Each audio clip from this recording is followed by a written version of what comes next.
Salut à tous, aujourd'hui nous sommes toujours en traction. Nous allons résoudre l'exercice 2.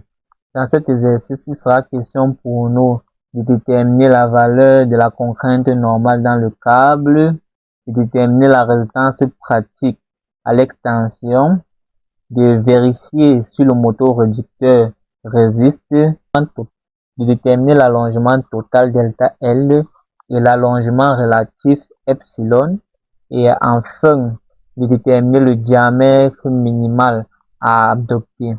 Alors, si toi aussi tu as des difficultés à résoudre des exercices en traction, cette vidéo est pour toi. Sans plus tarder, nous allons commencer par l'énoncer. Le levage d'un motoréducteur est effectué à l'aide du crochet de, comme vous pouvez le voir ici, voilà le crochet de, des maillots croix et 5 et du câble car, comme vous pouvez le voir sur le schéma ici. Le poids du motoréducteur a son point d'application en G. Son intensité est P qui est égale à 200 décanewtons. On néglige celui du crochet, d'un maillon et du câble. Le dispositif est en équilibre dans la position de la figure 1. Le câble de longueur 5 mètres est constitué d'un brin acier 700 S235, c'est-à-dire la résistance à l'élasticité est égale à 235 mégapascal. E, le module de Young est égal à 200 000 mégapascal et son diamètre est égal à 12 mm. Voilà les questions qu'on nous demande. Calculer la valeur de la contrainte normale, sachant que le coefficient de sécurité adopté dans le cas du levage d'une charge par un câble est S égale à 9. Calculons la valeur de la résistance pratique à l'extension. Donc là, vous pouvez mettre pause le temps pour vous de lire tous les exercices et de consulter le schéma. Sans plus tarder, nous allons passer à la résolution. En première question, là, on a calculer la valeur de la contrainte normale du câble. Là, on a relevé toutes les données comme vous pouvez le voir. P est égal à 200 décanewtons et encore égal à 2000 newtons. On a une fois converti pour que ça nous facilite le calcul. R est égal à 235 mégapixels. Le module de Young est égal à 200 000 mégapascal. D est égal à 12 mm et la longueur est égale à 5 mm. Alors, la contrainte normale est égale à l'effort normal sur la surface. Et ici, l'effort normal, c'est le poids que voici. La surface va être égale à pi d au carré divisé par quart, étant donné qu'ici, on a un diamètre de 12 mm. Ce qui va donc être égal. Si on multiplie la première fraction par l'inverse de la deuxième fraction, on obtient sigma est égal à 4 fois le poids divisé par pi fois d au carré. Ce qui va donc faire 4 fois 2000, puisqu'on a converti le poids là en newton, divisé par pi fois 12 au carré. Là, on obtient une valeur de contrainte normale égale à 17,68 newton par millimètre carré ou encore mégapascal. En deuxième question, on nous dit, sachant que le coefficient de sécurité adopté dans le cadre du levage d'une charge par un câble est S égale à 9, calculer la valeur de la résistance pratique à l'extension. Alors, on sait que la résistance pratique à l'extension ou à l'élasticité est égale à la résistance à l'élasticité E sur le coefficient de sécurité que voici. Et la résistance à l'élasticité, on nous a donné ici 235 mégapascal et le coefficient de sécurité, on nous a donné là-haut, est égal à 9. Ça fait 235 divisé par 9. On obtient donc une résistance pratique à l'extension égale à 26,11 mégapascal. En troisième question, on dit le levage du motoréducteur est-il réalisé dans des conditions de sécurité convenables pour ce qui concerne le câble? Justifiez votre réponse. Vérifions que le levage du motoréducteur est réalisé dans les conditions de sécurité. On a la condition de résistance nous dit que sigma que la contrainte normale doit être inférieure ou égale à la résistance pratique à l'extension qui est encore égale à RPE. Et étant donné que là, on a calculé sigma et on a la résistance pratique à l'extension, on compare juste les deux et on constate que la résistance pratique à l'extension est bien évidemment supérieure à sigma. Alors, le levage est réalisé dans une condition de sécurité car la contrainte normale est inférieure à la résistance pratique à l'élasticité. Donc là, c'est le justificatif.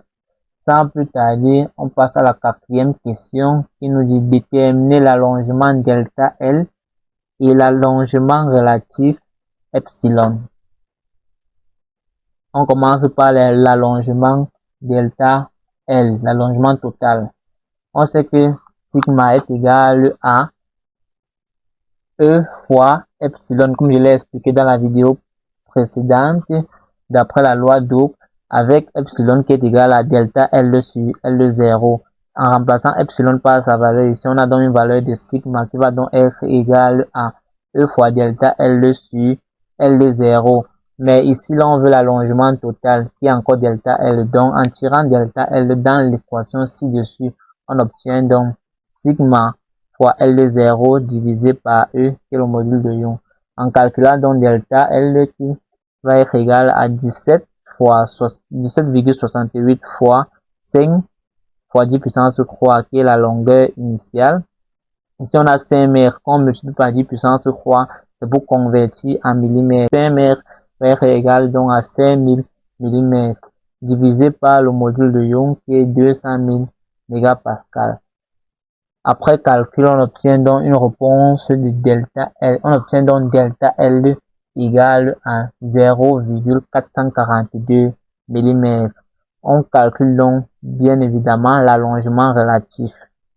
Étant donné qu'on a trouvé l'allongement total ici, là, et on sait que la formule de l'allongement relatif est égale à l'allongement total delta L sur L0, la longueur initiale.